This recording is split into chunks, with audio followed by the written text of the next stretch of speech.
Are you tired of playing for Super Duolingo and want to switch back to the free version? You're in the right place. In this video, I'll guide you through the simple steps to cancel your Super Duolingo subscription on both mobile and desktop. Let's jump in. Step 1. First, grab your smartphone and open the Duolingo app. If you're using an iOS or an Android device, this process will be straightforward. Step 2. Once you're in the app, look for the blue owl icon at the top right corner of your screen. Tap on it and then find the settings gear icon. Step 3.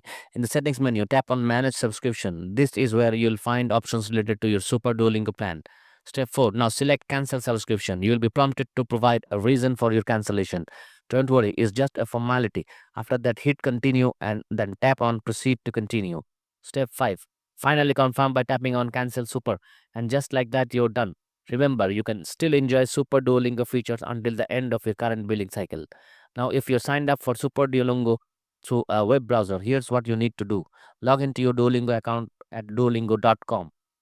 Click on your username in the top right corner and select settings. Navigate to Super Duolingo, then click on cancel subscription. Confirm your choice when prompted. And that's all there is to do it. Whether you're using a mobile device or a desktop, canceling Super Duolingo is quick and easy. If you found this video helpful, don't forget to like and subscribe for more tech tutorials. Thanks for watching and happy learning.